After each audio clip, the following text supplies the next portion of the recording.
RTO યુવા સંગઠન દ્વારા ક્રિકેટ ટુર્નામેન્ટનું આયોજન કરવામાં આવ્યું. ભુજના જ્યુબિલી ગ્રાઉન્ડ ખાતે ગઈકાલે સેમીફાઇનલ અને ફાઇનલ મેચ રમાડવામાં આવી હતી.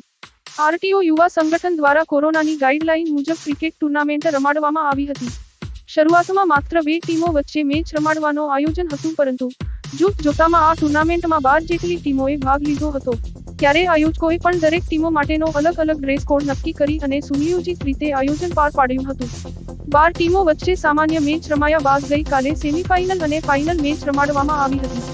સેમીફાઇનલ મેચ પૂરી થયા બાદ સિંધી ધમાલનો નાનકડો કાર્યક્રમ રાખવામાં આવેલો હતો, જેથી મેચ નિહાળવા આવેલા દર્શકોનો આનંદ બેવડાયો હતો. ત્યારબાદ ફાઇનલ મેચ રમાડવામાં આવી હતી. દરેક મેચમાં કોરોનાની ગાઈડલાઈનનું ચુસ્તપણે પાલન કરવામાં આવ્યું હતું. માસ્ક, સેનેટાઈઝર, સોશિયલ ડિસ્ટન્સ સાથે ટીમો ઉપસ્થિત રહી હતી. ત્યારે દરેક ટીમો અને આયોજકો માટે ચા, નાસ્તા, ઠંડા પીણા અને ભોજનની વ્યવસ્થા આરટીઓ યુવા સંગઠન દ્વારા કરવામાં આવી હતી. કોઈ પણ જાતની અડચણ વિના કે વિઘ્નો વિના શાંતિપૂર્ણ રીતે આ ટુર્નામેન્ટ ફાઇનલ રાઉન્ડ સુધી પહોંચી હતી. રિપોર્ટ અબ્બાસ પટણી, ભુજ. આજે આરએસવાય એટલે આરટીઓ યુવા સંગઠન અમારા બહુ નવજુવાનો સતત રાત દિવસ ઉજાગરા કરી કડી મહેનતથી આરટીઓનું આયોજન ક્રિકેટની કુલ્લે 22 ટીમો રમાયેલી છે. 22 ટીમોમાં આજે સેમીફાઇનલ અને ફાઇનલનું આયોજન કરવામાં આવેલ છે. તેમાં સંપૂર્ણ વ્યવસ્થા ખાવા પીવાની અને આદરભાવ કાયદો વ્યવસ્થા કોરોનાને લઈને બધું પણ સારી રીતે ઉજવણી કરી છે.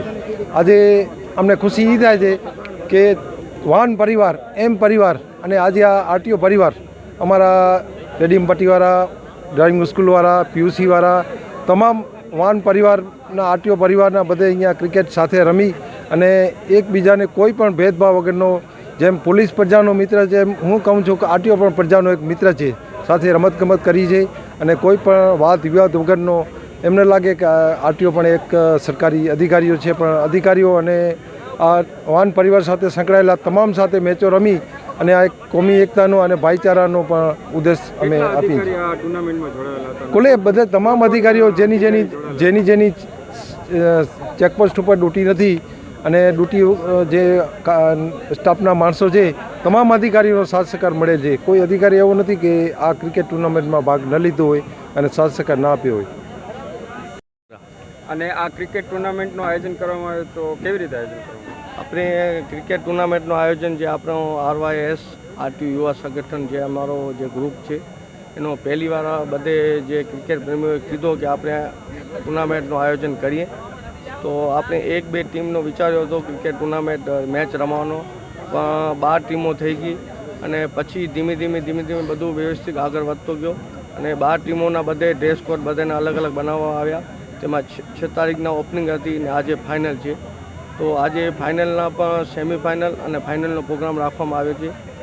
તેમાં સંપૂર્ણપણે કોરોનાને લગતે ગાઈડલાઇનની પર વ્યવસ્થા આપણે બધું સંભાળ રાખ્યો છે.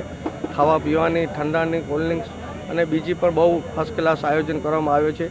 એમાં આરવાયએસ ગ્રુપ આખા બહુ દિલ જાન મહેનત કરી બધે અને આ સંપૂર્ણપણે બહુ સક્સેસ પ્રોગ્રામ અમારો હલાવ્યો. ટુર્નામેન્ટમાં કેટલી ટીમો જોડાયેલી? 12 ટીમો જોડાયેલી છે. અને અધિકારી કેટલા જોડાયેલા હતા? અધિકારી સાહેબોની ટીમ, 2 સાહેબોની ટીમ હતી, આરવાયએસ એ અને આરવાયએસ બી, અને એક સિક્યુરિટી ગાર્ડની ટીમ હતી આરવાયએસ સી, અને 9 ટીમો એજન્ટોની હતી આપણા આરટીઓ ભુજ અને આરટીઓ ગાંધીધામના પ્રતિનિધિઓની.